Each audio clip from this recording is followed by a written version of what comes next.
Hello everyone. तो आप जानते हैं कि आपकी 70th बीपीएससी की एग्जामिनेशन है 30 सितंबर 2024।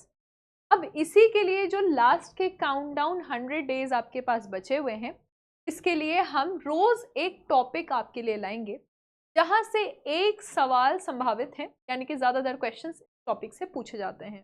तो ऐसे करते करते 100 दिन में आपके पास 100 ऐसे टॉपिक्स हो जाएंगे और ये वीडियोस आपको रोज मिलेंगे 10 मिनट। तो आज हमारा पहला ये टॉपिक है। टॉपिक का नाम है पाल वंश, गुर्जर प्रतिहार और राष्ट्रकूटा। बहुत सारे बच्चे इनको नहीं पढ़ते हैं या नहीं समझ में आता है कि इनमें एग्जैक्टली पढ़ना क्या है। तो इन सभी चीज़ों को हम यहाँ पे देखेंगे।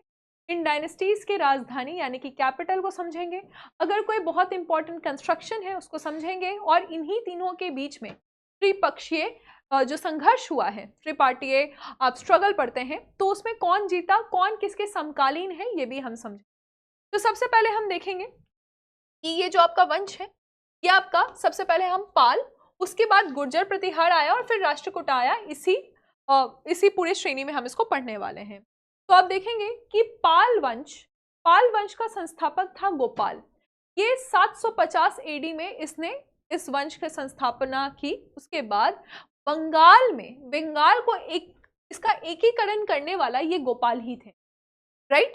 साथ ही साथ मगध पर अपना अधीन यानी कि मगध को अपने अधीन करने वाले ये भी गोपाल थे।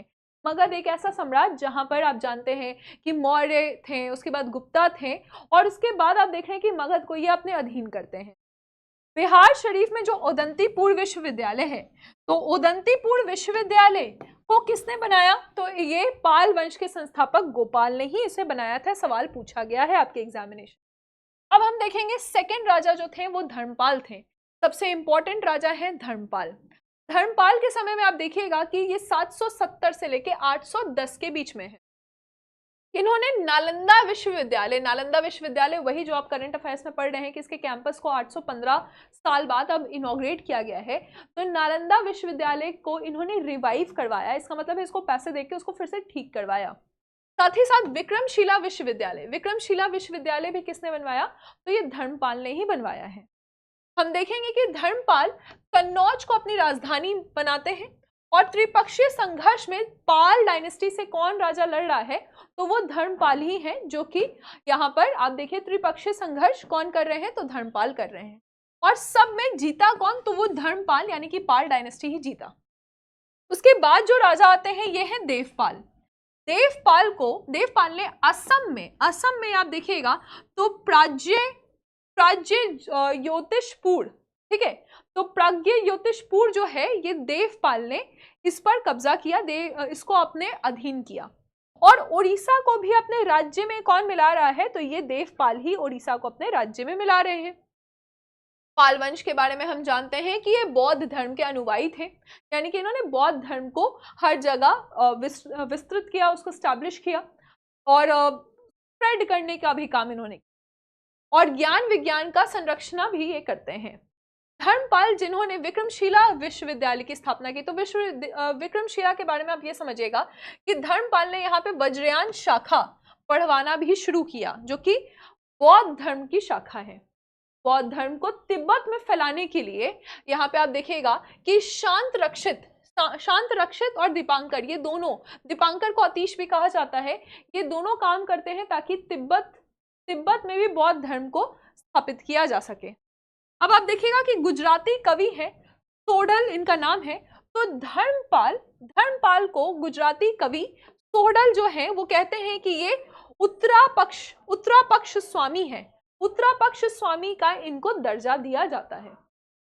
सेकेंड डायनेस्टी है प्रतिहार डायनेस्टी। प्रतिहार डायनेस्टी को कहीं कहीं गुर्जर प्रतिहार भी कहा गया है। इसका रीजन ये है कि गुर्जरों के वंशज को हम प्रतिहार कहते हैं। अब हम देखेंगे कि नागभट्टम प्रथम ने इसकी संस्थापना की 730 से लेकर 756 एडी के बीच में नागभट्ट प्रथम थे। इन्होंने अपनी राजधानी बनाई भनीमाल जो है इनकी राजधानी रही भनीमाल। उसके बाद आते हैं नागभट्ट टू जो है इस समय 800 से लेके 833 के समय में थे, ये धर्मपाल के समकालीन थे, क्योंकि धर्मपाल को इन्होंने मुंगेर के समीप हराया। लेकिन जो पूरा पूरा त्रिपक्षीय संघर्ष है वो जीते कौन, तो वो धर्मपाल ही जीते थे। इनकी राजधानी जो नागभट्ट 2 है, इनकी राजधानी कन्नौज थी। और ये गोविंद तृतीय से भी हार गए थे, जो कि राष्ट्रकूटा कवि थे। तो नागभट्ट गोविंद तृतीय से हार जाते हैं, जो कि राष्ट्रकूट के हैं, और ये धर्मपाल को एक लड़ाई में हराते हैं, लेकिन पूरी लड़ाई में ये धर्मपाल से भी हार जाते हैं। फिर हम देखेंगे मिहिर भोज 1। मिहिर भोज 1 जो है वो 836 से लेके 885 के बीच में है। सबसे इंपॉर्टेंट राजा थे मिहिर भोज 1। आपने सुना भी होगा, कहाँ राजा भोज कहाँ गंगू तेली। तो मिहिर भोज 1 इन्होंने किसको किसको हराया, देवपाल को हराया जो कि पाल वंश के राजा थे, और ध्रुव को भी हराया जो कि राष्ट्रकूट के राजा थे। मिहिर भोज 1 जो है ये वैष्णव धर्म के अनुयायी थे। तो अब हम देखेंगे कि ये वैष्णव धर्म के अनुयायी थे, ये हम समझ चुके हैं। फिर हम देखें कि इनको भी उपाधि मिला है, इनको आदिवाड़ा का उपाधि मिला है, और प्रभास का भी उपाधि मिला है। ग्वालियर में जो इंस्क्रिप्शन मिलता है, तो ग्वालियर में जो हमें इंस्क्रिप्शन मिलता है, उससे हमें राजा मिहिर भोज के बारे में पता चलता है। फिर आते हैं महेंद्रपाल। इनका नाम महेंद्रपाल है, लेकिन है ये गुर्जर प्रतिहार से। तो हम देख रहे हैं कि महेंद्रपाल के समय में एक राजगुरु है, राजशेखर इनका नाम है। इन्होंने कर्पूर मंजरी, काव्य मीमांसा, हर्ष विलास, भुवन कोश और बाल रामायण, इन सब की संरचना की है। फिर हम देखेंगे इस समय अल मसूदी भी आए थे। अल मसूदी जो है बगदाद से आए थे, लेखक थे, इराक बगदाद से ही आए थे, और 1915 से लेकर 1916 के बीच में बगदाद से जो अल मसूदी आए थे, इन्होंने गुर्जर प्रतिहार को अल जुर्ज के नाम से जाना है, कि अल जुर्ज जो है वो कह रहे हैं, गुर्जर प्रतिहार के पूरे वंश को अल जुर्ज कह रहे हैं। आखिरी वंश आज जो हमें पढ़ना है वो है राष्ट्रकूट। इसके संस्थापक जो है वो दंती दुर्ग है। आपने सबके संस्थापक समझ लिए हैं, गोपाल पाल के हैं। उसके बाद आप नागभट्ट प्रथम देख रहे हैं जो कि गुर्जर प्रतिहार के हैं। दंती दुर्ग राष्ट्रकूट डायनेस्टी के संस्थापक हैं। मलखेड़ इन्होंने अपनी राजधानी बनाई थी, जिसको मान्य खेत भी कहते हैं। ये सवाल पूछा जा चुका है। ध्रुव को हम देखेंगे, ये दूसरे राजा हैं, ये भी महान थे, लेकिन ये त्रिपक्षीय संघर्ष में हार गए। तो राष्ट्रकूट की तरफ से त्रिपक्षीय संघर्ष में कौन गए हैं, ये ध्रुव हैं और गोविंद तृतीय हैं। के बाद हम देखेंगे अमोघ वर्ष ये 64 साल तक इन्होंने रूल किया, इनका राज्य रहा। ये जैन धर्म के अनुयायी थे, और कवि राजमार्ग की इन्होंने रचना की है, जो कि एक कन्नड़ ग्रंथ है। ये एक कन्नड़ ग्रंथ है, कवि राजमार्ग। फिर हम देख रहे हैं इंद्र 3। उसके बाद आते हैं बल्लभ राज। आखिरी राजा जो है इनका नाम है कृष्ण तृतीय। कृष्ण तृतीय जो है ये चोला राजा चोला राजा से इनकी लड़ाई होती है, जिनका नाम है पड़कंटक से इनकी लड़ाई होती है 949 एडी में। फिर मालवा के पड़मार से इनकी लड़ाई होती है, और वेंगी के चालुक्य के वेंगी से भी इनकी लड़ाई होती है। जो एलोरा और कैलाश मंदिर है, ये कृष्ण 1, ठीक है, कृष्ण प्रथम ने इस मंदिर की संरचना की थी, मतलब इस मंदिर को बनाया था। फाइन।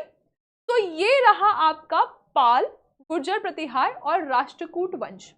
होपफुली कि ये जो 10 मिनट का सेशन है, ये सोने के पहले आप देख लीजिएगा, इससे 1 नंबर पक्का आ जाएगा। बहुत टफ क्वेश्चन नहीं आएंगे इस टॉपिक की। अगर हम बात करें तो ज्यादातर संस्थापक, या फिर अगर कोई बहुत इंपॉर्टेंट, जैसे कि यहाँ पे उदंतीपुर आपने समझा जो कि गोपाल बना रहे हैं, अपने विक्रमशिला और नालंदा यूनिवर्सिटी, तो नालंदा यूनिवर्सिटी को रिवाइव कर रहे हैं धर्मपाल, विक्रमशिला यूनिवर्सिटी की स्थापना कर रहे हैं धर्मपाल।